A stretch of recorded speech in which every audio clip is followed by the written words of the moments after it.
Have you ever looked at Korean writing and thought, there's no way I could ever learn that? Well, get ready to have your mind changed. Today, we're diving into what's been called one of the most logical and brilliant writing systems ever made, the Korean alphabet, Hangul. And seriously, you're going to learn the basic system behind it in the next few minutes. Ready? Let's go. Okay, take a look at this.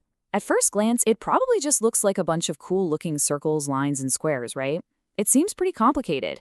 But what if I told you that in just a moment, you'll be able to look at this and actually start sounding out what it says? Yeah, for real. Just stick with me because that's exactly what's about to happen. So, what's the big secret? How is this possible? Well, the incredible thing about Hangul is that it's not just a random collection of symbols you have to force yourself to memorize. It's a system. And it's a system that was geniusly designed around a tool you already use every single day, your own body. Or, to be more specific, your mouth. And that brings us to the very first key to unlocking this whole thing. We're going to start with the consonants. And honestly, this is where the design of Hangul just completely blows your mind. These letters, they aren't just random shapes. They're literally pictures of what your mouth is doing when you speak. This idea is based on a principle called sanghang. See, back in the 15th century, King Sejong the Great wanted to create an alphabet that anyone could learn. He wanted it to be intuitive, so he designed the basic letters to look like the shape your tongue, your lips, or your throat makes at the exact moment you produce that sound. It's just an amazing piece of design. And the coolest part is, you can actually feel this right now. Come on, try it with me. For that first letter, kiuk, make a g or k sound. G, g, g. Feel how the back of your tongue raises up and touches the roof of your mouth? It makes that exact shape. Now try an N sound. N, n, n. Feel the tip of your tongue touching right behind your top teeth? That's the letter nun. Now say and close your lips. They make a square, just like The sis sound is air hissing over your teeth, which looks like s. And finally, o is just a picture of your open throat. Isn't that incredible? And you know, this brilliant design wasn't just for show. It had a really profound purpose. The original name for the alphabet, Hunminjeongeum, meant the correct sounds for the instruction of the people.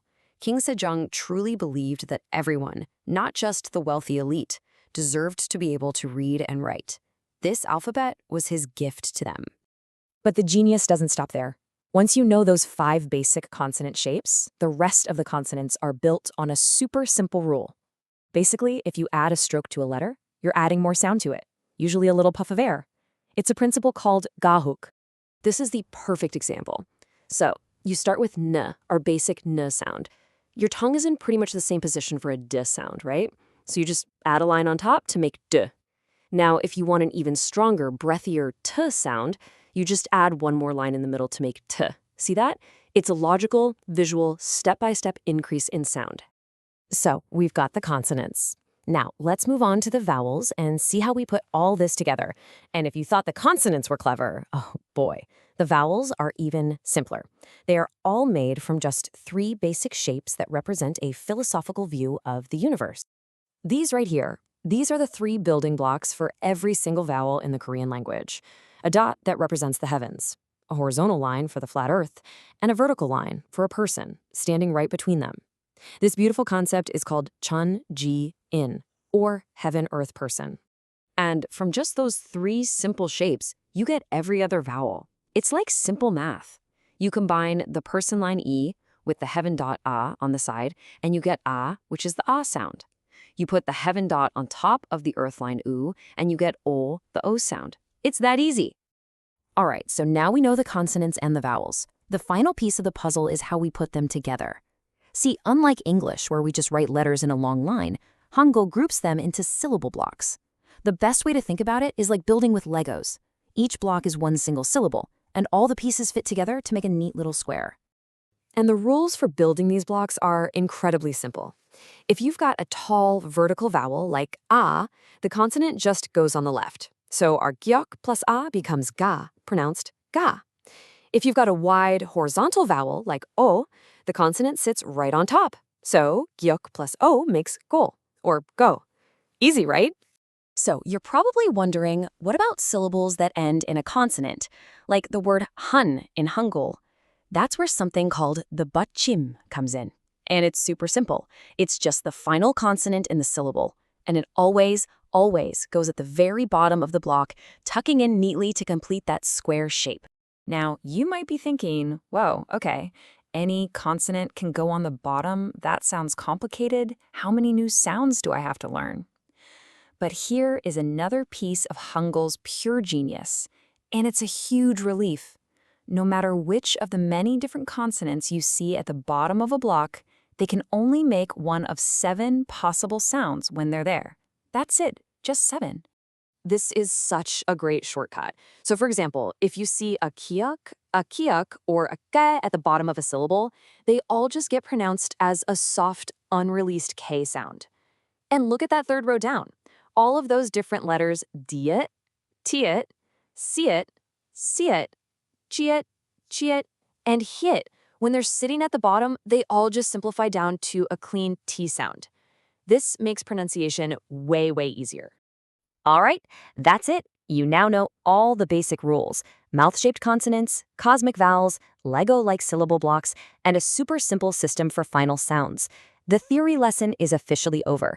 Now it's time for the fun part. Let's actually read some real Korean words together. Let's start with a name a lot of you will probably know, Kim Namjoon, or RM from BTS. Okay, look at that first block, Kim. We've got the K sound, 기억, the I vowel, E, and then down at the bottom, that mouth-shaped sound, mim. So we get Kim. The second block, nun, plus a, plus another mim, nam. And the last one, jil plus u plus nian, jun. Kim, nam, jun. You just read that. You did. Let's do another one. A delicious Korean food, bibimbap. Let's break it down. First block, PB plus I. That's B. Second block, PB plus I plus that same PB at the bottom, which now makes a soft P sound, bim. And the last block is almost the same. PB plus A plus that final P again, making a P sound, bop. Put it all together, bim-bop. See? Okay, one last one, a street food classic, tteokbokki. This one looks tricky, but it's not. That first block is tok. The double consonant t gives us a strong t sound, followed by the eo vowel and a k at the bottom for that K sound, tok.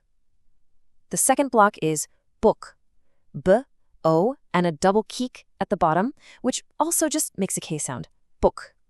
And that last block, it's just the vowel E, using that silent circle EO as a placeholder. Tteokbokki. You got it! And just like that, you've done it. You've learned the entire operating system behind Hangul. Let's just quickly recap. The consonants are basically pictures of your mouth. The vowels are all built from just 3 simple shapes: heaven, earth, and person. All the letters get combined into these neat little syllable blocks. And those consonants at the bottom, they're simplified into only 7 possible sounds. That's the whole system. When you get right down to it, Hangul is so much more than just another alphabet. It's really a testament to logic, to science, and to this beautiful belief that language should belong to everyone. It was designed from the ground up to be easy to learn, and as you've just seen for yourself, it really, truly is. You now have the fundamental tools to start sounding out a massive amount of the Korean language. The system is officially in your hands. So really, there's only one question left, and it's the one you see on the screen right now. What will you read next?